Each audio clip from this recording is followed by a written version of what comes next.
आज से बच्चों हम लोग जुलाई सेशन के लिए क्लास शुरू कर रहे हैं। ये M3 पाइथन की क्लास है और ये मोस्ट इंपॉर्टेंट टॉपिक में से एक है। आप सबको पता ही है कि जो ओ लेवल होता है, ओ लेवल में 4 पेपर्स हैं, जिनमें ये तीसरा पेपर है M3 मॉड्यूल 3 और इसका पूरा नाम है प्रोग्रामिंग विद पाइथन। पाइथन की इस क्लास में आप लोगों को पाइथन का सारा सिलेबस कवर किया जाएगा और ये सबसे टफेस्ट पेपर है आपके ओ लेवल का। तो इसीलिए इसकी क्लासेस को बहुत ही ध्यान से देखिएगा। इस क्लासेस में जो भी क्वेश्चंस कराए जाएंगे आपको प्रैक्टिकल में साथ साथ करना है। कुछ छोटी मोटी चीजें आपको याद भी करनी होगी, वो धीरे धीरे करके आपको क्लियर हो जाएगी। तो मैं आपकी क्लास का आज से एक इंट्रो पार्ट शुरू करता हूँ। आप लोगों को क्लासेस करने के लिए बच्चों पहले से ही बता दिया गया है कि आप लोगों को ये क्लासेस मिलेंगी कैसे। तो बहुत ही सिंपल है। आप लोग इंस्टीट्यूट एप्लीकेशन ओपन कर लीजिएगा, आईसीई एकेडमी। और ओपन करने के बाद बच्चों आप लोगों को सीधा सीधा अपनी क्लास में लॉगिन करना है। कहने का मतलब है अपने कोर्स में लॉगिन करना है।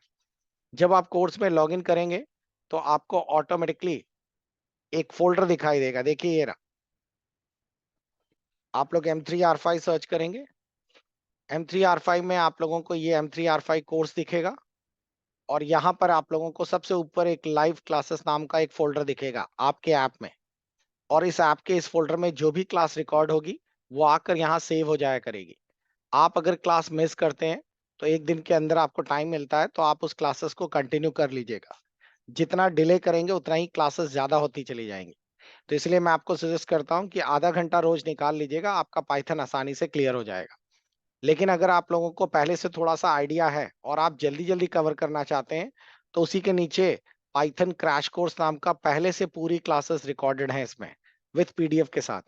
तो अगर आपके पास टाइम मिल जाता है तो आप 5-6 क्लासेस एक साथ देखना चाहें तो ये लास्ट सेशन की क्लासेस रिकॉर्डेड है, तो आप इस पे भी जाकर अपनी क्लासेस जल्दी जल्दी कवर कर सकते हैं। बाकी धीरे धीरे उसका प्रैक्टिकल एमसीक्यू टेस्ट वो सब मैं आपको डिस्कस करता रहूंगा। लास्ट ईयर पेपर्स वगैरह भी हैं सब। तो आज की क्लास में हम लोग पाइथन का कुछ बेसिक्स पहले सीख लेते हैं। पाइथन की इस क्लास में आपको बता दिया गया था कि कैसे इंट्रो है, यानी कि पाइथन कैसे आप अपने कंप्यूटर में इंस्टॉल करेंगे। आई होप आप लोगों ने घर पे ट्राई किया होगा। अगर आपके पास पीसी नहीं है तो आपको एक ऐप भी बताया गया था पाइथरॉइड, आप उस पर भी काम कर सकेंगे। बीच में एक क्वेश्चन मैं पाइथरॉइड ऐप से भी करके दिखा दूंगा। अब चलिए आज की क्लास को हम लोग शुरुआत करते हैं। मैं आपकी क्लास में प्रैक्टिकल पोर्शन से थोड़ा सा आगे से बढ़ा रहा हूँ। फिर हम लोग थोड़ा सा देखेंगे कि पाइथन के बारे में थ्योरी भी बाद में डिस्कस कर लेंगे। पाइथन एक प्रोग्रामिंग लैंग्वेज है और इसको सबसे पहले गुडो वॉन रसन ने 1991 में बनाया था। ये क्वेश्चन आपके एमसीक्यू के में बहुत आता है, तो इसको ध्यान रखिएगा। पाइथन एक प्रोग्रामिंग लैंग्वेज है जिसे गुडो वॉन रसन ने 1991 में क्रिएट किया था। और इसका मेन काम क्या है, आप गौर से देखिए। इस प्रोग्रामिंग लैंग्वेज में हम लोग वेब डेवलपिंग का काम कर सकते हैं। वेब डेवलपिंग का मतलब है वेबसाइट बना सकते हैं। वेबसाइट वो भी सर्वर साइड की। ये भी पूछ लिया जाता है, क्योंकि देखिए वेबसाइट की जब बात आती है तो वेबसाइट में आप लोगों के पास सारा डेटा जो है वो सर्वर्स में स्टोर होता है। हम लोग क्लाइंट्स हैं, हम लोग क्लाइंट से उस डेटा को एक्सेस करते हैं। तो इसीलिए वेबसाइट जो बनती है इसमें एक सर्वर एंड पे बनती है और एक क्लाइंट एंड पे बनती है। तो आप लोगों का जो वेबसाइट बनाने के लिए आपका, जैसे आप लोग फेसबुक चलाते हैं तो फेसबुक आपके अपने सिस्टम पे वो वेब पेज थोड़ी है, या ट्विटर चलाते हैं तो वो सारा सर्वर में सेव है। सर्वर पे उसकी प्रोग्रामिंग स्टोर की गई है। तो इस तरह की जो प्रोग्रामिंग होती है वो आप लोग पाइथन से कर सकते हैं। इसका इस्तेमाल सॉफ्टवेयर डेवलपिंग के लिए भी होता है। आप लोग सॉफ्टवेयर भी इसमें डेवलप करा सकते हैं। साथ ही साथ इसमें मैथमेटिकल प्रॉब्लम्स, इक्वेशंस, इस तरह का भी काम कर सकते हैं। सिस्टम की स्क्रिप्टिंग भी कर सकते हैं। बहुत सारे ऑपरेटिंग सिस्टम्स वगैरह पे आप लोग एडिट कर सकते हैं। अब तो पाइथन की मदद से एआई प्रोग्रामिंग भी होने लगी है। तो पाइथन में सबसे अच्छी चीज ये होती है कि पाइथन के पास हजारों की लाइब्रेरी है। लाइब्रेरी का मतलब बच्चों एक तरह से समझ लीजिए पहले से बने हुए प्रोग्राम्स। अब इन प्रोग्राम्स का बेनिफिट ये मिलता है कि हमें बहुत सारे प्रोग्राम्स को बनाना ही नहीं पड़ता। जैसे फॉर एग्जांपल अगर मैं आपसे कहूं कि आपको एक प्रोग्राम बनाना है ट्रैफिक लाइट्स का, कि ट्रैफिक लाइट्स, एक एग्जांपल लेके चल रहे हैं कि एक ट्रैफिक लाइट्स है, इसमें 3 लाइट्स हैं। अगर कोई आदमी, ये 3-3 सेकंड्स में प्रोग्राम है कि 3 मिनट के बाद एक रेड जल जाए, फिर 3 मिनट के बाद ये जल जाए। तो आप लोगों को इस तरह के प्रोग्राम बनाने की जरूरत ही नहीं है। आप अपने प्रोग्राम को अपने हिसाब से इनिशियल कराइए। इनिशियल कराने के बाद ट्रैफिक लाइट का पूरा पूरा प्रोग्राम आपको पाइथन लाइब्रेरी में मिल जाएगा, उसको इंपोर्ट करा लीजिए तो काम जल्दी हो जाता है। अब हम लोग देखते हैं कि पाइथन को शुरुआत कैसे करते हैं। धीरे धीरे कंसेप्ट क्लियर हो जाएंगे। अभी मैं आपको एक उस लेवल पे शुरुआत कर रहा हूं जिससे आप लोग अपने प्रोग्राम्स को जल्दी जल्दी बनाना सीख जाएंगे। तो पाइथन आप लोगों को सबसे पहले अपने सिस्टम पे आइडियली के नाम से मिलेगा। वैसे पाइथन को अलग अलग नाम से या अलग अलग जगह सॉफ्टवेयर भी इंस्टॉल कर सकते हैं। एक और आता है थॉर नाम से भी आता है, वो भी पाइथन चला देता है। तो हम लोग आइडियली को ओपन कर लेते हैं। ये आपके सामने आइडियली शेल खुल गया। अभी हम लोग छोटी प्रोग्रामिंग और छोटी स्क्रिप्टिंग इसी पे करेंगे। इसके अंदर सेटिंग्स दी रहती है, आप लोग इसकी साइज, बोल्ड, इटैलिक, ये सब कुछ अपने हिसाब से मॉडिफाई कर सकते हैं। अभी हमें फिलहाल जो काम करना है वो ये करना है कि मैं इसका थोड़ा सा साइज बढ़ा देता हूँ। ये देखिए यहाँ फॉन्ट साइज दिया गया है ताकि आपको समझ जल्दी आ जाए। अब थोड़ी स्क्रीन साइज बड़ी हो गई है। अब मैं आपको यहाँ से प्रोग्रामिंग का एक बेसिक से शुरू करता हूँ कि प्रोग्रामिंग करी कैसे जाती है, प्रोग्रामिंग शुरुआत कैसे होती है। सबसे पहले एक वर्ड आता है जिसे हम लोग कहते हैं वेरिएबल। देखिए यहाँ से पहले मैं इसकी अच्छा हाँ, इसकी ये जो थ्योरी है ये ऑलरेडी हमारे पास ऑलरेडी पूरी की पूरी लिखी हुई है, हैंड रिटन भी है और साथ ही साथ आप लोगों के लिए पीडीएफ के फॉर्मेट में भी है। तो आपको नोट्स बनाने की जरूरत नहीं पड़ेगी। आप लोगों की ये नोट्स देखिए शॉर्ट फॉर्म में पूरे पूरे हैंड रिटन बने हुए हैं। तो आप लोगों के ये नोट्स मिल जाएंगे तो आपको लिखने का काम आसान हो जाएगा। प्लस पूरी की पूरी बुक फॉर्मेट में भी है, तो आपको पीडीएफ भी मिल जाएंगे। तो आप लोगों को और इजी हो जाएगा। कुल मिलाकर आपको कोई बुक नहीं खरीदनी पड़ेगी और ना ही कोई अलग से नोट्स बनाने पड़ेंगे। आप लोगों को ये हिंदी इंग्लिश में पूरे के पूरे पीडीएफ कंटेंट अवेलेबल है। मैं दिखा देता हूँ।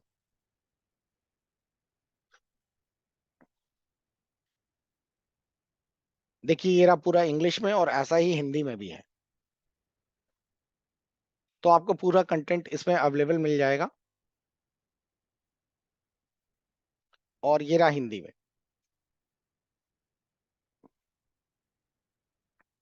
ठीक है।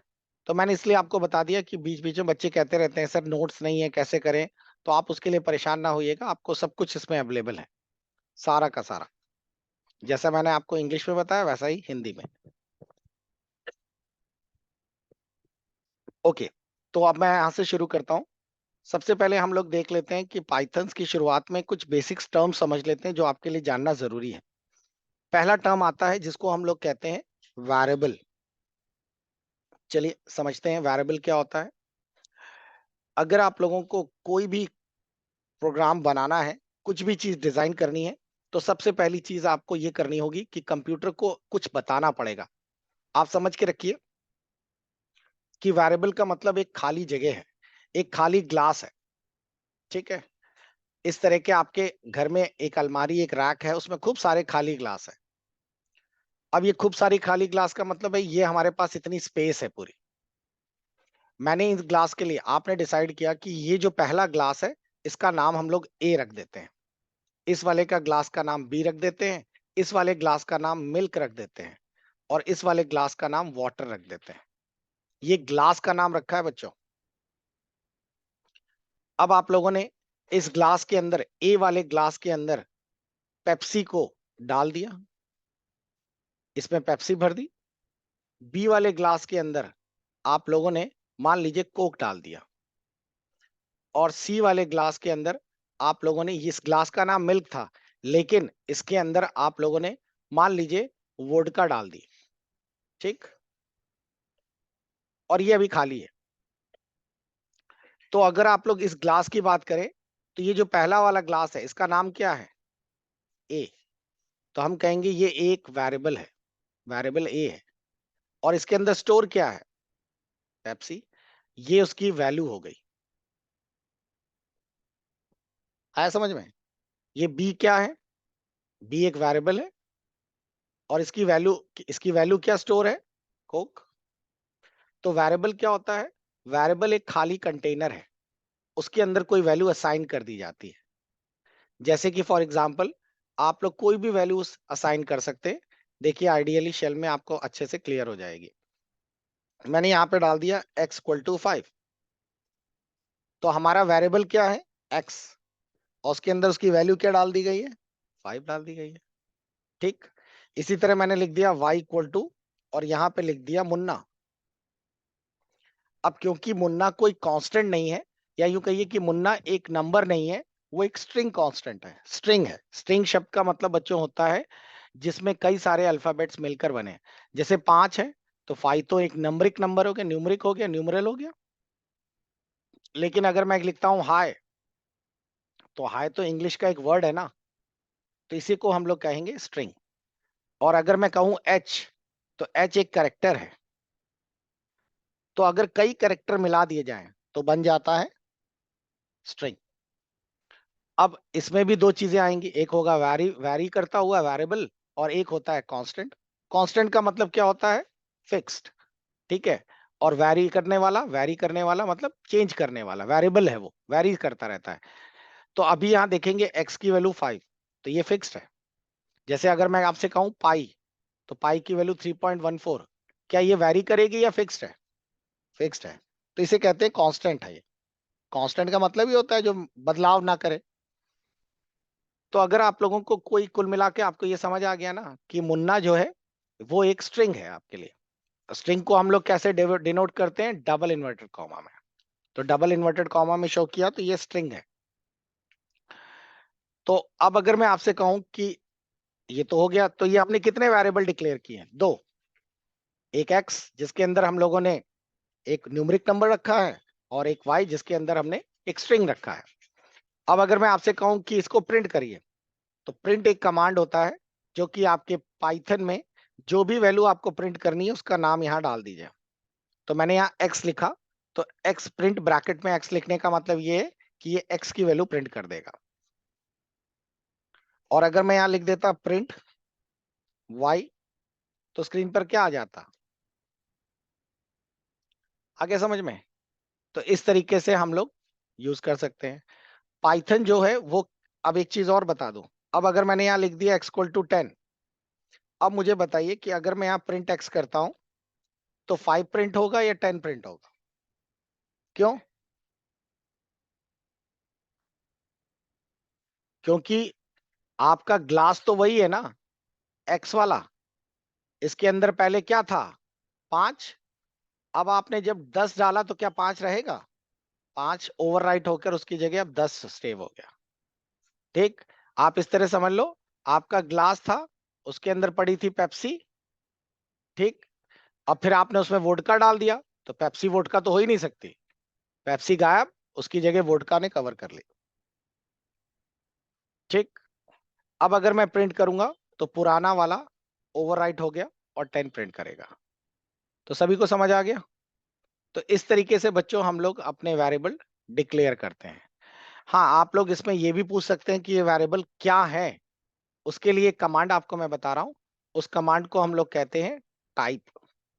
तो टाइप कमांड से हमें पता चल जाएगा, हमारा प्रोग्राम हमें बता देगा कि टाइप एक फंक्शन है। फंक्शन हमें बता देगा कि ये जो आपने डाला है ये क्या है। तो आप यहाँ पे लिखिए प्रिंट, और ब्रैकेट पे लिख दीजिए टाइप, और क्या पता करना है? एक्स। अब जैसे ही मैंने एंटर किया तो इसने बता दिया कि ये आईएनटी है। आईएनटी का मतलब क्या हुआ? इंटीजर है। ठीक। और अगर मैं यहाँ पे लिख देता हूं प्रिंट टाइप, और ब्रैकेट में मैंने लिख दिया वाई, तो ये आईएनटी नहीं दिखाएगा। अब ये क्या दिखा रहा है? इस वाई के अंदर क्या स्टोर है? स्ट्रिंग। तो टाइप फंक्शन समझ आ गया क्या करता है? टाइप फंक्शंस बताता है आपको कि ये जो वेरिएबल है किस प्रकार की चीजें होल्ड करता है, किस प्रकार का कंटेंट होल्ड करता है। यहां तक सभी को समझ आ रहा है? अच्छा, मैं आपको एक सजेशन और दूंगा कि इन क्लासेस के साथ प्रैक्टिकल भी चलता है, क्योंकि ये जो क्लासेस चल रही हैं ये पैरेलल में चल रही हैं, आप लोगों की ऑफलाइन और ऑनलाइन बैचेस। तो हमारे यहाँ पे जो क्लासेस चलती हैं उनमें हम लोग कुछ देर के लिए ब्रेक देके बच्चों को प्रैक्टिकल भी देते हैं। तो जो भी बच्चे ऑनलाइन ज्वाइन कर रहे हैं बच्चों, आप लोगों को सजेस्ट करते हैं कि आप मोबाइल की जगह लैपटॉप से ज्वाइन किया करिए, ताकि जब मैं 10 मिनट का या 15 मिनट का टाइम देता हूं तो आप लोग प्रैक्टिकल उस बीच करके शो भी कर सकते हैं। दूसरी चीज मैं एक और आपको बताना चाहता हूं कि जो पाइथन है ये केस सेंसिटिव भी है। केस सेंसिटिव का मतलब होता है क्या बच्चों? कि आप इसके वेरिएबल को ऐसा ना माने कि ए का मतलब सभी ए है। अगर मैं यहां पर लिख देता हूं कैपिटल एक्स, और कैपिटल एक्स की वैल्यू मैंने यहाँ पे 6 लिख दी, तो क्या स्मॉल एक्स और कैपिटल एक्स एक ही माना जाएगा? नहीं। तो अगर मैंने यहाँ प्रिंट में कैपिटल एक्स प्रिंट कराया तो आप देखिएगा 6 प्रिंट करेगा, और स्मॉल एक्स प्रिंट कराया तो वो वहां पे 10 ही प्रिंट करेगा। क्लियर हो गया सभी को? तो इस चीज को हम लोग कहते हैं कि आपका पाइथन जो है वो केस सेंसिटिव होगा। अब जो मैं आपको अगला सवाल देने जा रहा हूं वो आप लोगों का, या जो मैं आपको बताने जा रहा हूं, इतनी लाइन से आप लोगों को 100%, 99.9 नहीं, 100% एक क्वेश्चन आएगा। और वो ये है कि आपके जो वेरिएबल्स हैं उनको डिक्लेयर कैसे किया जाता है। ऐसा नहीं है कि हम कुछ भी लिख कर डिक्लेयर कर देंगे। ठीक, क्या हम लोग वेरिएबल को ऐसे डिक्लेयर कर सकते हैं? देखिए अभी मैं आपको एक बार डिक्लेयर करके दिखाता हूं। मैंने यहां पे लिख दिया मिल्क इक्वल टू 10। क्या ये ऐसा पॉसिबल है? क्या मैं मिल्क इक्वल टू 10 लिख दूं, क्या ऐसा ये डिक्लेयर हो जाएगा? अगर डिक्लेयर नहीं होगा या इसके अंदर वेरिएबल नहीं आएगा, तो अगर मैं प्रिंट मिल्क करूं तो 10 क्यों नहीं प्रिंट कर पाएगा? बिल्कुल डिक्लेयर हो जाएगा। तो वेरिएबल का नाम आप एक्स वाई जेड भी रख सकते हो, किसी नाम से भी दे सकते हो। क्या आप ऐसे नहीं कर सकते हो? रवि इक्वल टू 50 कर देगा वो। लेकिन अगर मैं यहां लिखता हूं रवि शर्मा इक्वल टू 50, तो क्या ये ले लेगा? अब आपके स्क्रीन पर एरर आ जाएगी। क्या गलती की है हमने? ये वेरिएबल क्यों गलत हो गया? क्योंकि हम लोगों ने वेरिएबल में स्पेस दे दिया डिक्लेरेशन में।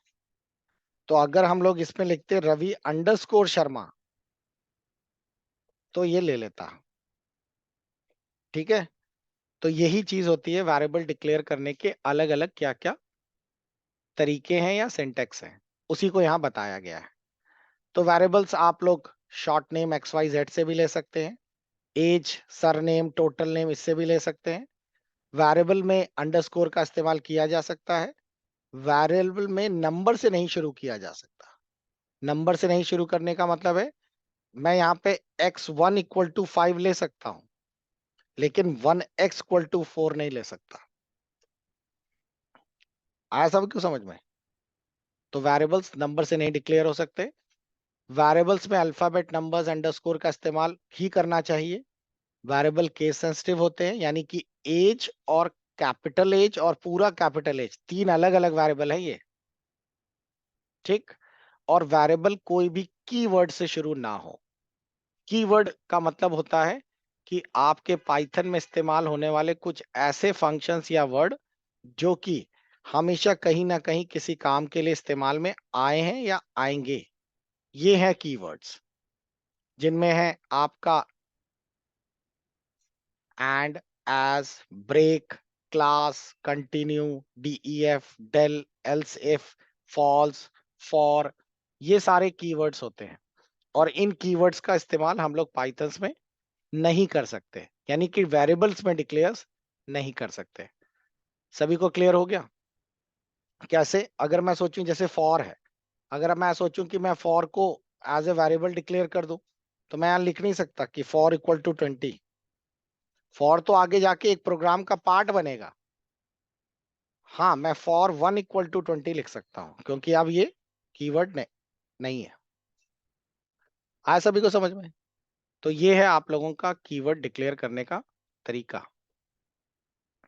तो आई थिंक आप लोगों को ये समझ आ गया होगा।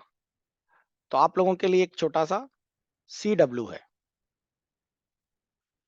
CW ये है कि मैं यहां पर एक क्वेश्चन दे रहा हूं और आप लोग इस क्वेश्चन को ध्यान से पढ़ें और बताएं इनमें से कौन सा वेरिएबल सही है, कौन सा गलत है। समय शुरू होता है अब। इसमें कौन कौन, तो ये जो वेरिएबल्स आप लोगों को मैंने डिक्लेयर किए हैं, माई वार जॉन, माई अंडरस्कोर, अंडरस्कोर माई वार, ये इनमें से कौन सा वेरिएबल सही है और कौन सा गलत है? क्या ये वाला वेरिएबल ले सकता है वो? बिल्कुल ले सकता है। अंडरस्कोर तो ले ही सकता है, और अंडरस्कोर से भी आप लोग अपनी कोई वैल्यूज डाल सकते हैं। याद रखिएगा, कोई भी वेरिएबल अंडरस्कोर से भी शुरू हो सकता है। ठीक, हाँ, नंबर से नहीं हो सकता। अगर मैं यहाँ 1 लिख देता या 2 लिख देता तो नहीं ले सकता। देखिए बीच में कैपिटल भी ले लेगा, पूरा कैपिटल भी ले लेगा, और नंबर आखिरी में तो भी ले लेगा। तो अगर मैं इसको सेव करूं, यहां मैंने इसको मान लीजिए कोई भी ABCD के नाम से सेव कर दिया, और मैं इसको रन कराऊं, तो आपकी स्क्रीन पर दिखाई देगा, देखिए सारे प्रिंट हो गए। तो सभी को समझ आ गया जी?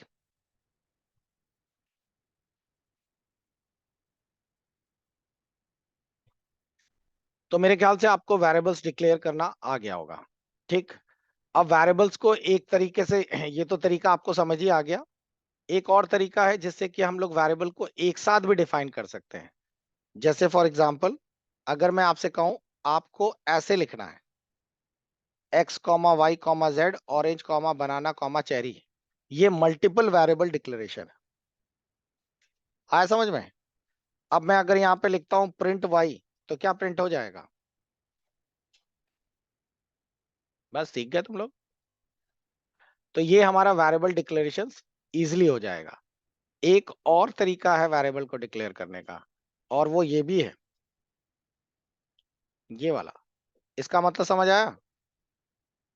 x की वैल्यू y की वैल्यू z की वैल्यू बराबर है, और अब अगर मैं यहाँ पे प्रिंट कुछ भी करा लेता हूं, मान लो z करा दिया, तो ऑरेंज ही आएगा। तो इसका मतलब x equal to y equal to z equal to 20 लिखता, तो तीनों की वैल्यू 20 हो जाती, एक ही बार में सारा डिक्लेयर हो जाता। तो इस तरीके से बच्चों हम लोग अपने वेरिएबल्स अलग अलग तरीके से डिक्लेयर कर सकते हैं। तो आई थिंक आप लोगों को ये समझ आ गया होगा वेरिएबल्स कैसे डिक्लेयर करते हैं। दूसरी चीज एक और भी आप लोग देख लीजिए कि हम लोग वेरिएबल्स को एक साथ प्रिंट भी कर सकते हैं। प्रिंट करने का मतलब है, मैं एक एक करके प्रिंट कर रहा था, तो अगर मैं x comma y comma z ऐसे प्रिंट कर दूं, तो आप देखेंगे x y z तीनों की वैल्यू एक साथ प्रिंट हो गई। आया समझ में?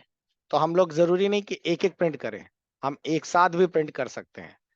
और आपको प्रिंट करने के बाद एक छोटा सा इसमें कमांड और है जिसे हम लोग कॉनकैटिनेट के लिए यूज कर सकते हैं। जैसे मैंने यहाँ पर एक फॉर एग्जांपल, यहाँ पर x की वैल्यू मैंने यहाँ पे लिख दी है पाइथन, y की वैल्यू मैंने यहाँ पे लिख दी है इज। अब देखिए ये स्ट्रिंग है, तो स्ट्रिंग के कारण डबल इन्वर्टेड कॉमा में लिखा गया है, और z की वैल्यू मैंने यहाँ लिख दी ऑसम। ठीक। और अगर मैं यहाँ से कहूँ print x comma y comma z की जगह अगर मैं यहाँ प्लस बटन लगा दूं, तो आप देखेंगे तीनों चीजें कंबाइन करके प्रिंट कर दिया। हम्म। लेकिन ये कंबाइन प्लस वाला है, स्ट्रिंग में काम करता है, नंबर में नहीं। नंबर में तो जुड़ जाएगा वो। नंबर में अगर आपने यहाँ पे 5 10 15 लिख दिया, तो वो तीनों जोड़कर आपको टोटल बता देगा। तो मेरे ख्याल से आप लोगों को ये सारी चीजें क्लियर हो गई होंगी। अब आप लोग जरा दिमाग लगाइए। अब देखते हैं आप में से कौन दिमाग लगा सकता है। x equal to 5, y equal to Munna, और अब मैं कर रहा हूं प्रिंट x प्लस वाई। अब बताइए क्या होगा? और ये गलत जवाब। बोल रहा है आप इंटीजर को स्ट्रिंग के साथ प्लस नहीं कर सकते हैं। ऐसा नहीं, अपना रूल बना लेंगे 5 मुन्ना।